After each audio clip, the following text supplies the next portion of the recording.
Hi friends, నేను మీ నాని ప్రభాకర్. మీరు చూస్తున్నారు టెక్నాలజిక్ ఛానల్. ఫ్రెండ్స్, మనం ఎప్పుడో ఎదురు చూస్తున్నాం నథింగ్ ఫోన్ 1 మొత్తానికి ఈరోజు అయితే లాంచ్ అయ్యింది. సో లాంచింగ్ ఎలా జరిగిందంటే చాలా సింపుల్గా జరిగింది. యాక్చువల్గా ఒక యూట్యూబర్గా నేను అప్రిషియేట్ చేస్తాను ఎవరైతే నథింగ్ ఫోన్ 1 CEO ఉన్నాడో. సో తను చాలా సింపుల్గా ఆర్భాటాలు పోకుండా చాలా చక్కగా అయితే నథింగ్ ఫోన్ 1 అయితే లాంచ్ అయితే చేశాడు.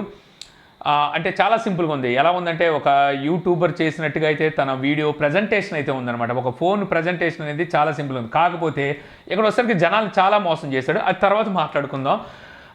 ఇతను లాంచ్ చేసేది ఎలా ఉందంటే, సో తన స్ట్రగుల్ కానీ ఇన్వెస్టర్స్ ఎలా అప్రోచ్ అయ్యారు, సో మొత్తం 10,000 మంది ఇన్వెస్టర్స్ అయితే తన దగ్గరకు వచ్చినట్టుగా తను అయితే చెప్పుకుంటూ వచ్చాడు. అలాగే చాలా సింపుల్గా అయితే మొత్తానికి ఈ లాంచ్ ఈవెంట్ అయితే కంప్లీట్ చేశాడు.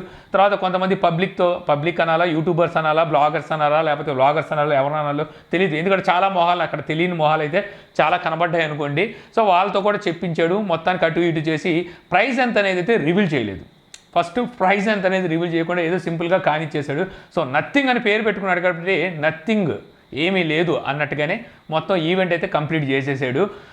అంటే పెద్ద పెద్ద ఖర్చులు పెట్టేసి బాగా భారీగా సెలబ్రేషన్ అయితే చేయించలేదు. సో అలా చేసినప్పుడు ఎలా ఉండాలి, మనకి మొబైల్ లాంచ్ అయినప్పుడు ఆ ప్రైస్ కూడా అలాగే ఉండాలి.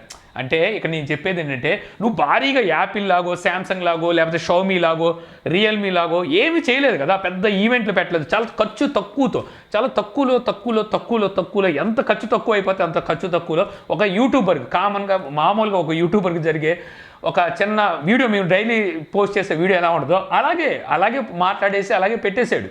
సో ఇలాంటప్పుడు నువ్వు ఎంత సింపుల్గా నువ్వు లాంచ్ చేస్తున్నావు అంటే ప్రైస్ ఎలా ఉండాలి, ప్రైస్ కూడా అదే లెవెల్లో ఉండాలి. కానీ నువ్వు ఇచ్చింది ఏంటి, అక్కడ స్నాప్డ్రాగన్ 778+ ప్రాసెసర్ని ప్రొవైడ్ చేస్తున్నావు.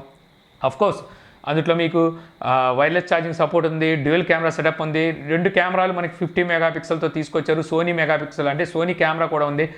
ఇవన్నీ మనకి మంచి ఉన్నాయి. అలా చూసినా సరే ప్రైస్ మనకి వీళ్ళు పెట్టింది ఏంటంటే 33,000 రూపాయలు బేస్ వేరియంట్, 6GB 128GB పెడితే 8GB 256GB వేరియంట్ 35,000 రూపాయలు ప్రైస్ పెట్టారు. సో అలా చూస్తే చాలా ఎక్కువ, అది చాలా ఎక్కువ. నువ్వు ఏం ఖర్చు ఉంది ఇక్కడ, నువ్వు సింపుల్గా లాగిచ్చేసి సో ఇప్పుడేమో ప్రైజ్ ఎక్కువ పెట్టవు, దాని పోని పక్కన పెడదాం, పోనీ అవి కూడా సర్లే ఏదో చేసేయలే అని చెప్పేసి అది కూడా పక్కన పెట్టేస్తే, యాక్చువల్గా ఇక్కడ తను కొన్ని చెప్పాడు పాయింట్లు, అది ఒప్పుకోవచ్చు. ఏంటంటే 2 కెమెరాలు తీసుకురావడానికి రీజన్ కూడా చెప్పాడు. 2 కెమెరాలు తెచ్చినా అది పర్ఫెక్ట్గా తీసుకురావాలి. తర్వాత 4 కెమెరాలు, 3 కెమెరాలు, 5 కెమెరాలను చెప్పుకున్నా సరే అవన్నీ డమ్మీలు ఉంటాయి, వాటితో పెద్ద యూజ్ ఉండదు. కాకపోతే మనం వాడేది ప్రైమరీ కెమెరా. ఇవన్నీ మంచి కొన్ని పాయింట్లు చెప్పాడు. వాటన్నిటికీ నేను చాలా అట్రాక్ట్ అయ్యాను ఆయన మాటలకు వచ్చేసరికి. అంతా బాగున్నాయి. చివరికి వచ్చేసరికి జరిగింది ఏమిట్రా అంటే, ప్రైస్ ఎక్కువ పెట్టడం ఒకటైతే, యాక్చువల్గా నేను కొందామని ట్రై చేశాను. సో ఫస్ట్ నేను ఏంటంటే కంప్యూటర్లో ట్రై చేశాను అనమాట. ముందు నేను సిస్టంలో ట్రై చేశాను, అవ్వట్లేదు. సో నేను తర్వాత మన తోటి యూట్యూబర్లకి మన ఆఫీస్కి ఫోన్ చేశాను, తర్వాత వాసుకి కాల్ చేశాను. సో ఇలాగే మాట్లాడుకుంటే వాసుకి అయింది అన్నాడు, ఆఫీస్కి అవ్వలేదు అన్నారు. మేము మొబైల్లో ట్రై చేసాం. సో మొబైల్లో అయింది, మొత్తానికి అటు చేసి మొబైల్ అయింది. సో మొబైల్ అయినా సరే నాకేం జరుగుతుందంటే, మొబైల్లో నాకు మొత్తం 3 HDFC కార్డులు ఉన్నాయి నా దగ్గర. మొత్తం 3 HDFC కార్డులు ఉన్నాయి. సో HDFC కార్డు మీద మనకి 2,000 రూపాయలు డిస్కౌంట్ ఉంది. ఎంత ట్రై చేసినా, 3 కార్డులో ట్రై చేసినా సరే అస్సలు తీసుకోవట్లా. అసలు నాకు దగ్గర కార్డు అయితే తీసుకోవట్లే. అవసరమైతే క్యాష్ ఆన్ డెలివరీ అయినా ప్రొవైడ్ చేస్తుంది, కానీ కార్డు నుంచి వచ్చే 2,000 రూపాయలు మాత్రం తీసుకోవాలి. మొత్తానికి 33,000 రూపాయలు పెట్టి పర్చేస్ చేయాల్సి వచ్చింది. 33,000 రూపాయలు కానీ ఇంకా పైన ఇంకా ఎక్స్ట్రా ఎంతో తీసుకున్నారు వీళ్ళు. 33,000 రూపాయలతో కూడా ఆగలేదు, ఇంకా ఎక్స్ట్రా కూడా తీసుకున్నారు.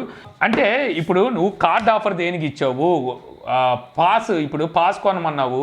సో పాస్ కొన్నాము. సో ఏంటి నువ్వు చేసింది, ఇప్పుడు మేమేం ఫ్రీగా అడగలేదుగా, నేను యూట్యూబర్ని నేనేం బ్లాక్మెయిల్ చేయలేదుగా. నీకు ట్విట్టర్లోకి వచ్చి ఇక్కడికి వచ్చి నాకు ఫ్రీగా పంపించు, లేకపోతే నేను బద్నాం చేస్తాను. నేనే ఇదేం చేయలేదు. నాకు రావాల్సిందే నా పాస్ పోగా నా 3 HDFC కార్డులు ఉన్నాయి. ఒక్క HDFC కార్డు తీసుకున్నా 2,000 కట్ అయినా సరే నాకు 2,000 తగ్గినట్టుగా 31,000 నేను కొనేవానుగా 33,000 రూపాయలు దొబ్బేసావు. పోనీ అది పక్కన పెట్టేస్తే మా ఫ్రెండ్ దగ్గర 2 లక్షలు దొబ్బేశారు. ఒక పాస్ కాస్ట్ 2,000 రూపాయలు అయితే ఆడు గుడ్డెద్దు జైల్లో పడినట్టుగా ఆడేదో కొనేసాడు అనుకుందాం. నేను అదే మళ్ళీ తిట్టా. ఇవాళ ఫోన్ చేసి ఇంకా రాలేదు, మరి ఏం చేయాలని. నేను మొన్నే చెప్పాను కదా, కొంచెం గట్టిగా ఫైట్ చేద్దాం అంటే భయపడ్డాడు. సరే వదిలేద్దాం. ఇప్పుడు ఏంటంటే కన్జ్యూమర్ కోర్టుకి వెళ్దాం అది ఇది అంటున్నాడు. 2 లక్షల రూపాయలు 2 పాసులు కొంటే, పాస్ 2,000 రూపాయలు అయితే ఈచ్ వన్ పాస్కి 1,00,000 రూపాయలు చెప్పిన 2 లక్షలు దొబ్బేశాడు. ఇప్పటికీ స్టిల్ ఫైట్ చేస్తూనే ఉన్నాడు. రోజు ఫోన్ కాల్స్ మాట్లాడి కాల్ రికార్డింగ్లు అన్నీ పెట్టుకొని ఇలా ఉంచుకున్నాడు అనమాట మొత్తం అన్నీ. సో అది అయిపోయింది. ఇప్పుడు నాకు తీరా చూస్తేనేమో నా హెచ్డిఎఫ్సి కార్డు కూడా తీసుకోవాలి, 33,000 రూపాయలు నేను కొనుక్కోవాల్సి వచ్చింది. ప్రతి వాళ్ళు ఎక్కడ కొంటారు? స్నాప్డ్రాగన్ 778 ప్రాసెసర్కి అంత ప్రైస్ అంటే, ఇప్పుడు నేనంటే యూట్యూబర్ని నేను వీడియో చేశాను అనుకోండి, డబ్బులు వస్తాయి. డబ్బులు అంటే కుప్పలు తెప్పలు నాకు వచ్చేసి వచ్చేది ఏం లేదనుకోండి. 33,000 రూపాయలు పెట్టుకున్నాను, నేను ఇప్పుడు అన్బాక్స్ చేస్తాను, మహా చూస్తాను 30,000 చూస్తారు, 50,000 చూస్తారు. అక్కడ నాకు వచ్చేది 1,500 రావడం చాలా కష్టం అనమాట. మిగిలింది దీన్ని నేను 15%కో లేకపోతే 10%కో తగ్గించి అమ్మితే, అంటే డిమాండ్ ఉంది కాబట్టి. లేకపోతే కొన్ని మొబైల్స్ 30% లెస్ చేసి అమ్మినా రావు. సో ఇప్పుడు నేను యూట్యూబర్ని, సో నాకు ఫ్రీగా పంపించలేదని చెప్పేసి నేను ట్విట్టర్లోకి వెళ్ళి ఫైట్ చేయలేదు వాళ్ళతో, లేకపోతే మిమ్మల్ని ఎమోషనల్ బ్లాక్మెయిల్ చేయలేదుగా. ఎలాంటి మీరు ఫైట్ చేయండి, మనకి ఇవ్వలేదు, సో అటు చేయండి ఇటు చేయండి, నేనేమని చెప్పలేదుగా. నాకు రావాల్సిన హెచ్డిఎఫ్సినే ఇవ్వలేదు యాదవలు. ఏం చెప్పుకోవాలి ఇవన్నీ? ఇక్కడతో అసలు వదిలేసే సమస్యే లేదు. నా హెచ్డిఎఫ్సి పోయే ఏంటి 2,000 తీసుకున్నందుకు ఆ 2,000 కూపన్ కోడ్ ఇక్కడ ఏమీ ఇవ్వలేదు. వాళ్ళు ఏంటంటే ఇక్కడ మనకి సపరేట్గా అది సపరేట్ డిస్కౌంట్ కూపన్ అని చెప్పేసి ఇచ్చి ఆ 2,000 కట్ చేసుకున్నారు, అంతే తప్పితే ఇంకేమీ జరగలేదు ఇక్కడ. సో ఇదనమాట మొత్తానికి జరిగింది. మీలో ఎంతమంది బుక్ చేశారు? మీకు ఎవరికైనా హెచ్డిఎఫ్సి ఆఫర్ మీకు వర్కౌట్ అయిందా? అసలు ఈ ప్రైస్కి మీరు కొనాలని చెప్పి ఇంట్రెస్ట్గా ఉన్నారా లేదనేది కామెంట్లో అయితే చెప్పండి. So thanks for watching. జై హింద్.